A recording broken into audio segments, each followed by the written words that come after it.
Hello दोस्तों, नमस्कार। स्वागत है आपका स्पर्धा the education world YouTube channel पर। दोस्तों, आज हम पाश्चात्य काव्य शास्त्रीय लेखक और उनकी रचनाओं के द्वितीय भाग को देखेंगे। चलिए दोस्तों, शुरू करते हैं।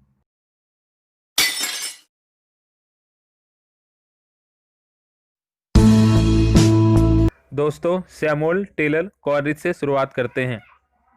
इनका जन्म 1772 ईस्वी में इंग्लैंड में और मृत्यु 1834 ईस्वी में इंग्लैंड में हुई। इन्हें कल्पना सिद्धांत के प्रणेता के रूप में याद किया जाता है।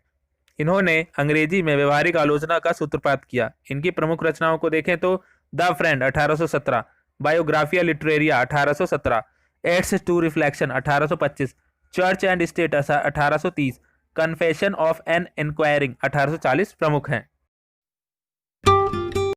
Matthew Arnold. इनका जन्म 24 दिसंबर 1822 को यूनाइटेड किंगडम में हुआ था और मृत्यु 15 अप्रैल 1888 को यूनाइटेड किंगडम में हुई थी।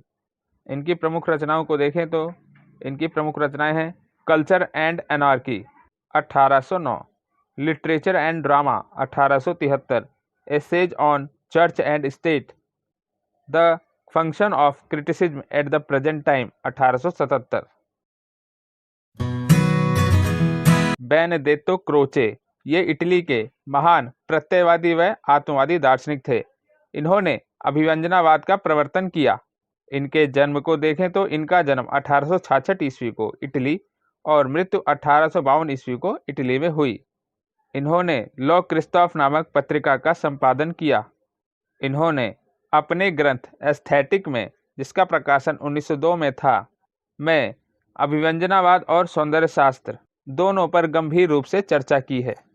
एस्थेटिक शब्द को देखें तो यह ग्रीक भाषा के आइस्थेसिस शब्द का हिंदी पर्याय है। इसका अर्थ है इंद्रिय प्रत्यक्ष या इंद्रिय ग्राह्य ज्ञान। क्रोचे की प्रमुख रचनाओं में aesthetic is the science of expression and general linguistic 1900, aesthetic 1902, new essay on aesthetic 1920, defence of poetry 1933 हैं। Thomas Stearns Eliot. इनका जन्म सन 1888 ईस्वी में अमेरिका में और मृत्यु 1965 ईस्वी में अमेरिका में हुई। इलियट के गुरुओं की बात करें तो यह आयरिंग वेबिट और जॉर्ज संतायना थे।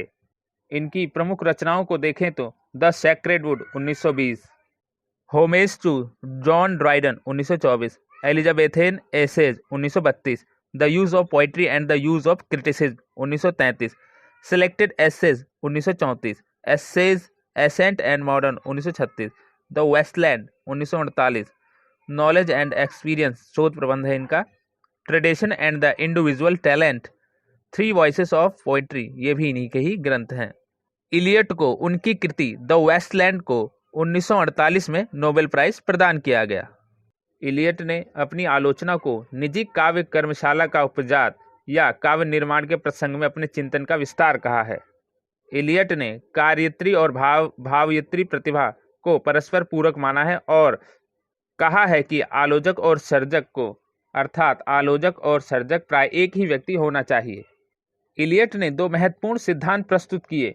पहला सिद्धांत मूर्त विधान ऑब्जेक्टिव कोरिलेटिव और दूसरा सिद्धांत संवेदनशीलता का असाहचर्यवाद का सिद्धांत डिसोसिएशन ऑफ सेंसिबिलिटी। मूर्त विधान के अंतर्गत वे कहते हैं, यदि हमें भाव को कला के रूप में अभिव्यक्त करना है तो हमें किसी सहसंबंधी वस्तु, अर्थात जैसे वस्तु समुदाय, परिस्थिति, घटना श्रृंखला आदि को ढूंढना होगा जो उस विशिष्ट भाव के अंतर्गत आती हैं। जब ये बाह्य वस्तुएं हमारे भाव के सम्मुख आती हैं तो हमारी इंद्रिय अनुभूति से प्रत्यक्षानुभूत होकर ये स्वतः ही उद्बुद्ध हो जाती हैं, यानी कला के रूप में प्रस्तुत हो जाती हैं। दूसरा, संवेदनशीलता का असाहचर्य डिसोसिएशन ऑफ सेंसिबिलिटी। इलियट के अनुसार कवि का मन और संवेदनशीलता, अर्थात बुद्धि पक्ष विचार और हृदय पक्ष भाव अभिन्न है। जब भाव और विचार में दरार पड़ जाती है तो काव्य में अपक्षय और ह्रास आ जाता है। इसी को इलियट संवेदनशीलता का असाहचर्य कहते हैं। इलियट के अनुसार काव्य श्रेष्ठ मनोरंजन है।